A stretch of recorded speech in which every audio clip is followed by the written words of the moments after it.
السلام عليكم يا صديقي. ده أول فيديو من سلسلة الفيديوهات اللي هي توعية من التنقيب عن الآثار، واللي هيلخص لك يا صديقي في السلسلة دي كلها بالنسبة للأرض الطينية والرملية والجبلية.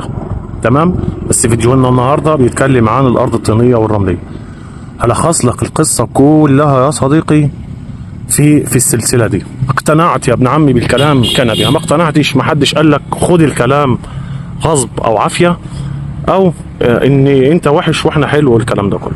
تمام كده، وده اللي هتفهمه لو فضلت يعني مصر على فكرك ده اللي حضرتك هتفهمه بعد 5-6 سنين، بعد ما تلف وتدور في اماكن تانية وتكتشف ان المكان ده فيه بير والمكان ده فيه سرداب، هو لازم يكون فيه مبنى، هو لازم فيه مش عارف ايه. هتكتشف الكلام ده. الاول بس هسأل حضرتك سؤال، ان السلسلة كلها متعلقة على حاجتين هقولهم لك النهاردة. هقول لك سؤال وهقول لك نصيحة لوجه الله.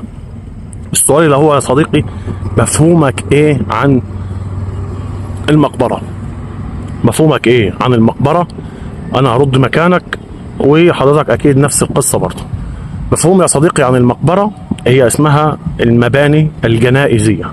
المباني الجنائزية او الفن في المصري القديم والعصور الحديثة.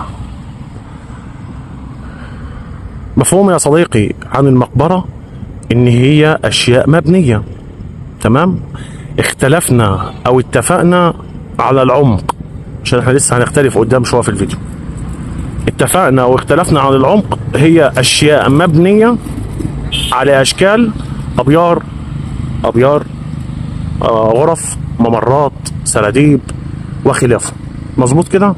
مظبوط كده. طب انت ليه مقتنع انك نازل في الطينة هتلاقي الحاجة وهتلاقي الدفن وهتلاقي الكنز؟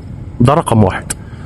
رقم اتنين يا صديقي، ونصيحة مني لوجه الله، نزلت اكتر من 3 متر ما تنزلش. نصيحة مني لوجه الله، ما تنزلش عمق اكتر من 3 متر من الارض الاساسية، الارض اللي حصل فيها الدفن.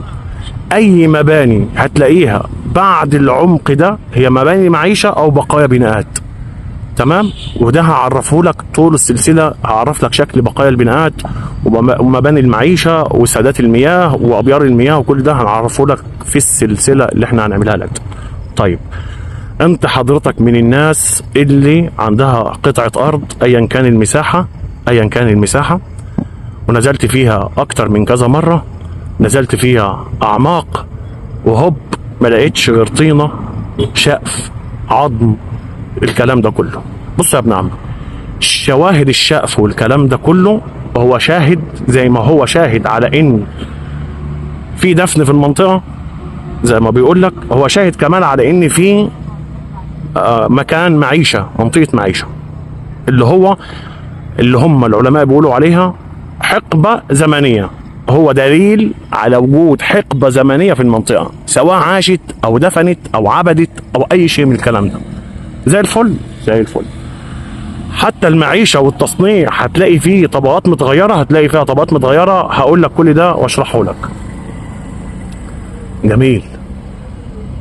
تيجي يا ابن عمي وقلت انا عندي زلع وشقف وتغيرات في التربة وطبقة عازلة وطبقة صلبة وعندي مش عارف عظم وعندي فحم وعندي صدف وعندي كل اللي عندك ده على راسنا من فوق.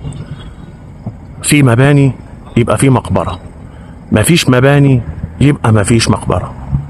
طب هل اي مباني موجودة تحت الارض معناها مقبرة؟ ما انت لو خدت بالك من اول الفيديو قلت لك مباني جنائزية. تمام، يعني ليها شكل وطريقة بنى، وده هعرفه لك برضو في الفيديوهات اللي جايه. ده نصيحه وتوعيه خدت بيها يا ابن عم على راسي من فوق، ما خدتش الله غالب. انا احمد سفاري، ودي صفحه زي الاشارات ما بتقول.